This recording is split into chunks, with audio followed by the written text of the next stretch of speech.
Okay, folks, I want to welcome everybody here today to thank all our subscribers, all of you who are participating in this little program we got going on with wild boar hunting in Arizona. We're going to be talking a lot today about questions that have come up over in the past, both on our YouTube channel as well as Facebook, etc. And before I go any further, I want to address the Facebook issue. We've made notice that we got hacked on our Facebook. So if you have any questions, what I'm doing is able to use the comment section on the first post of the page to answer any questions. We're going to keep working on that, trying to get that thing unhacked. But right now, we can't even sign in. So just understand that's where the Facebook page at Boar's Head Lodge Hunt Club is situated, but we will be working on that for our future use.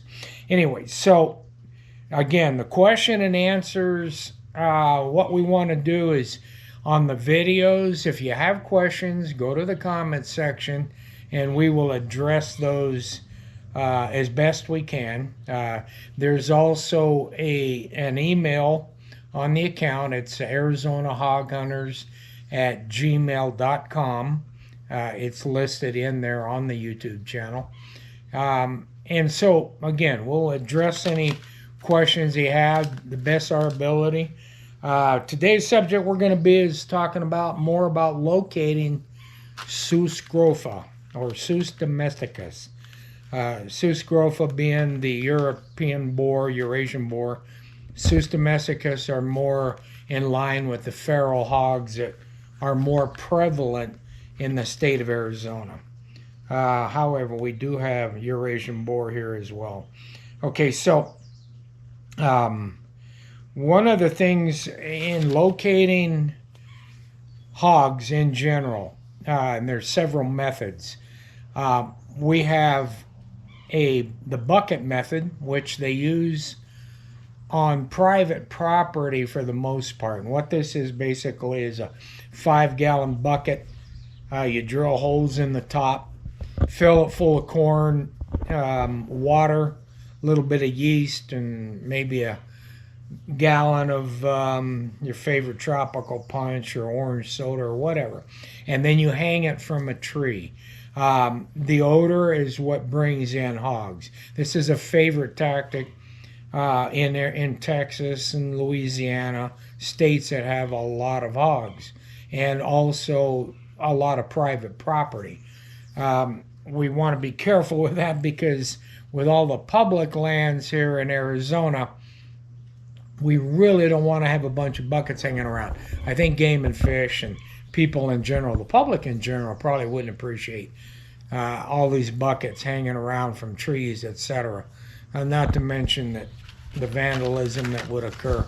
But if you got private land, lots of it, where you think you've got hogs, that's a good method.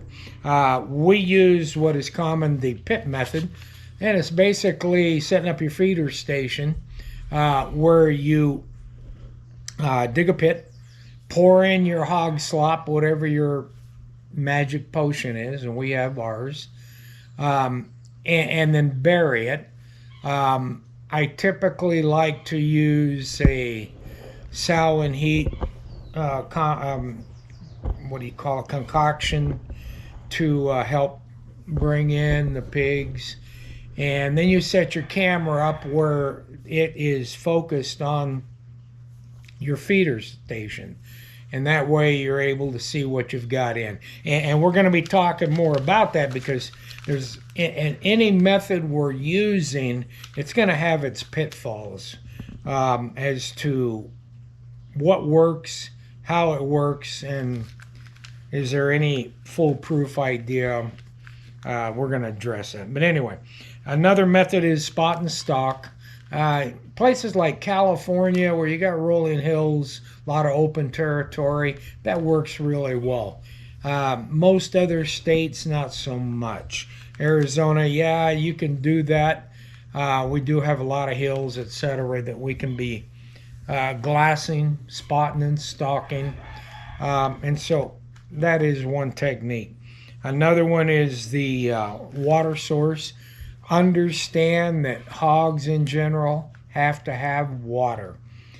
They don't sweat like most animals. They don't sweat like, well, they are kind of like dogs. They do sweat through their mouth, but they have to have water and to stay cool, and cool sand, etc. So keep that in mind as you're going through. Your game cameras. Now, another question that's come up a lot. Game cameras and feeder stations, what's the legality of that? Well, the legality is in Arizona, hogs are treated as livestock. Now, no one claims of these livestock, at least claims ownership. And so, yes, they're an invasive species. And just like cattle, you're legally okay to go in and set up a situation where the hogs can come in baited, whatever you want to call it. Game and Fish have no problem with this. Where they have a problem is if you are taking wildlife, that is any kind of animal that is listed under Game and Fish regulations. I don't care if it's a rabbit all the way up to a moose or elk. You cannot take them off a bait. You cannot also use a game camera to take wildlife. It's perfectly fine for Sus grofa, Sus domesticus, hogs. You can use a game camera for that. So we don't want you getting out there and, you're setting up maybe on a feeder for hogs and a deer comes in or whatever, coyote, and you drop that animal, you're in trouble. Okay, that is wildlife. You cannot use feeder stations, you cannot use cameras for the taking of wildlife. So getting that stuff cleared up. Hogs, you're perfectly fine. Okay, Game and Fish have no, matter of fact, they like us taking them. So, and let's see. I think I addressed the Facebook situation. We're working on it. So what we're going to do now is throw out some videos to help you understand what it's like with your game cameras. In this following series, you're going to see different wildlife come into a camera, but you're also going to see farm dogs. You're going to see another human being look like a hunter walking through. And this is on a situation that we thought was way out in the middle of nowhere, that nobody would really borrow. You just can't depend on whatever to work to what you exactly hope is going to be a perfect situation and getting your pigs in.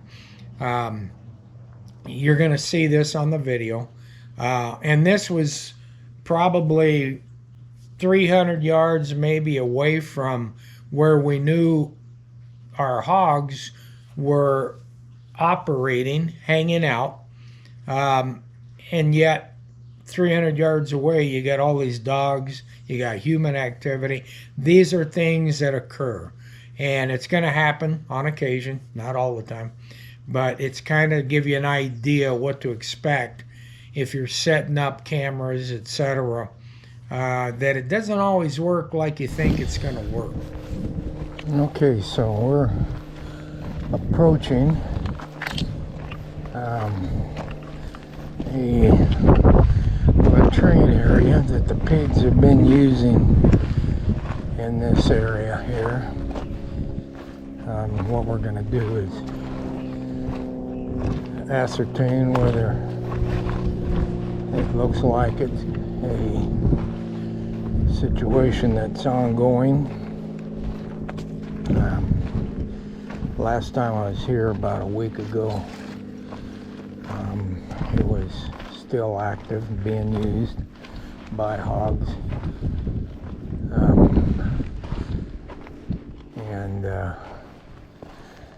So, yep, as we can tell right here, we've got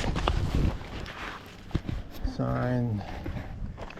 We got scat, that is pig scat.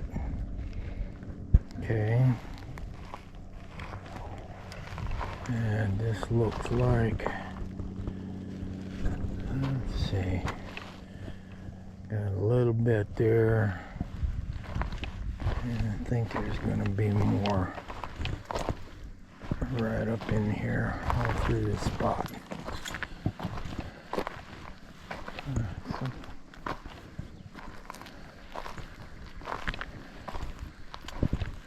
Okay.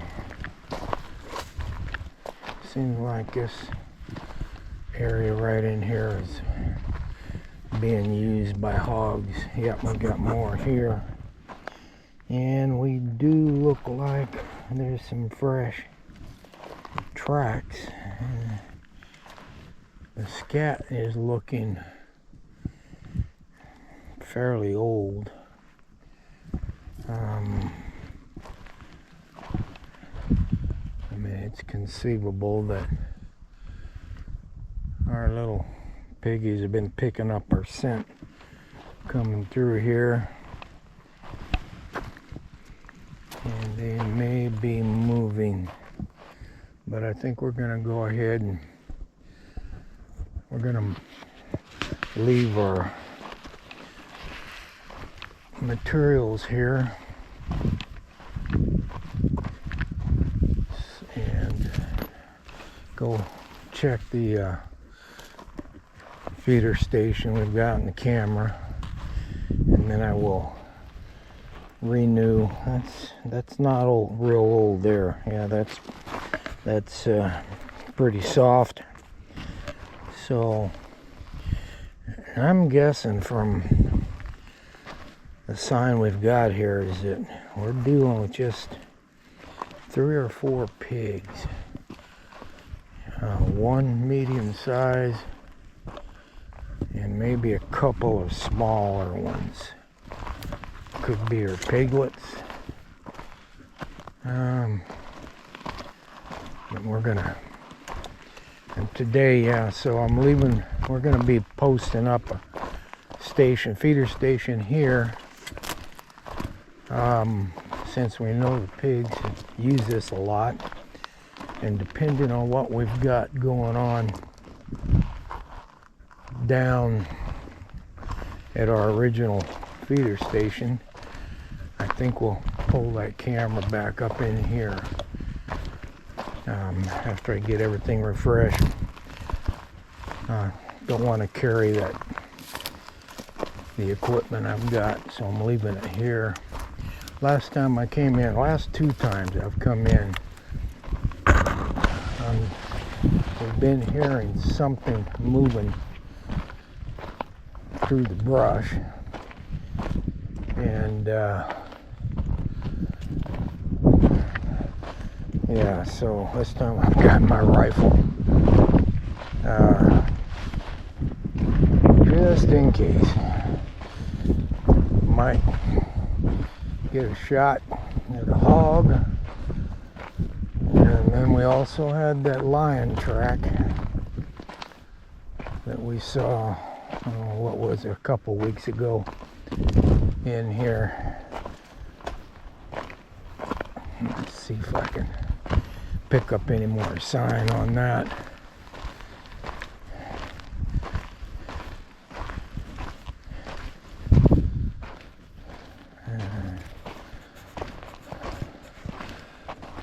I got track through here, nothing fresh.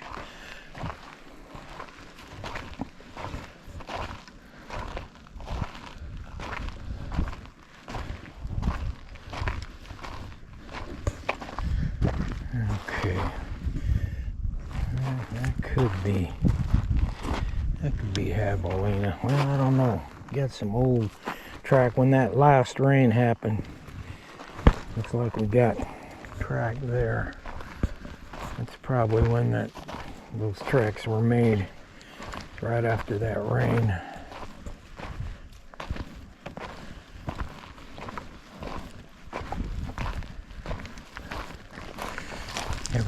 Last 2 times I came down, I heard noises through the brush down here. It's near our feeding station. So, could be hogs, could be anything. It might be Bigfoot.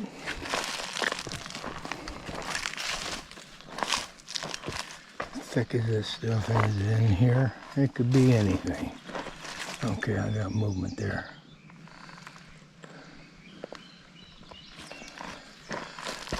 Looks like a rabbit. All right.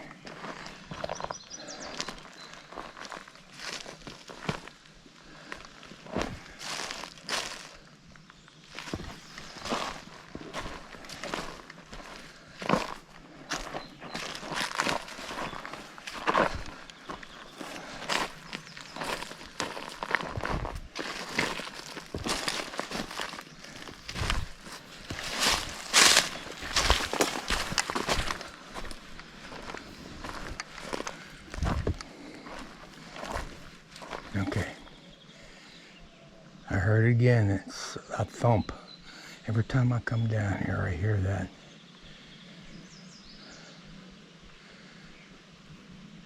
I hope the camera picked that up.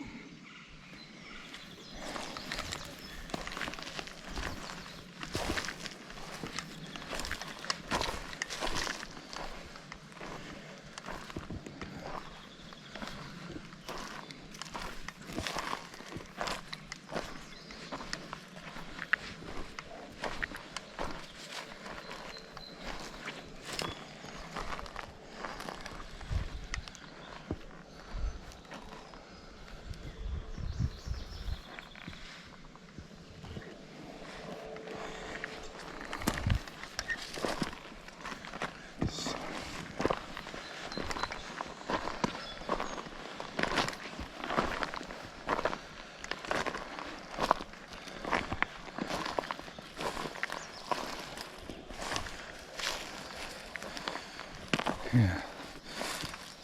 Something that I noted last couple of trips in here is this log. Something's walking over it, knocking the bark off right here. It's right on the trail, as you can see.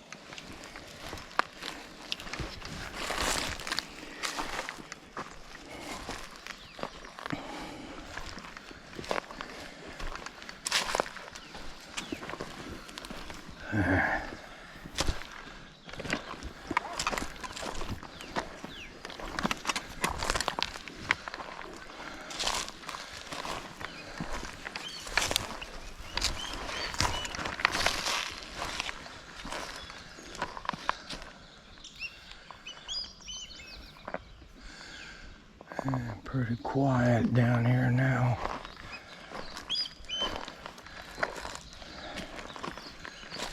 And let's see what it looks like. Camera's intact. And it does not look like... Okay, the surface stuff we had laying out is all gone, but the pit itself has not been molested. Okay. Interesting. And that's a concoction that supposedly is exclusive to pig. Pigs liking it. But all other animals leave it alone. Now the surface stuff I left last week was not treated. It was just regular corn. And it's all gone. So, which I more or less expected. But I don't believe hogs have been in here. And I find that interesting because their latrine site's only back there about 200 yards or so. But they're not coming down in here. I don't blame them. This is a perfect area for an ambush by a lion or whatever. Pigs wouldn't have much of a chance trying to get away from a cat in this stuff. They wouldn't even know it until they got hit, because that's the way cats operate. They like to ambush things. All right, I'm gonna go ahead and pull the camera and we'll get this set up and moved out.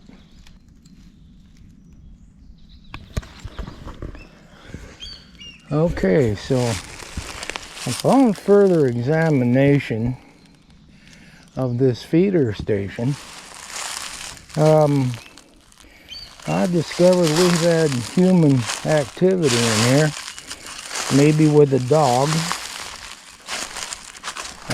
Yep, there's a track right there. About size 9.5. Walking through here, and they had to have walked right by our camera. So, be interesting to see what we got on the film. Fortunately, they didn't take the camera. Hopefully, they didn't even see it. What more than likely happened is they came walking around behind where the camera was set up, and never noticed it, hopefully. Or if they did, they left it, thank goodness. You still got some people out there with some kind of integrity and honesty. But anyway. Alright, well, we'll be moving out of this area anyway. I never dreamed that there would be human activity down here, but never can tell. All right.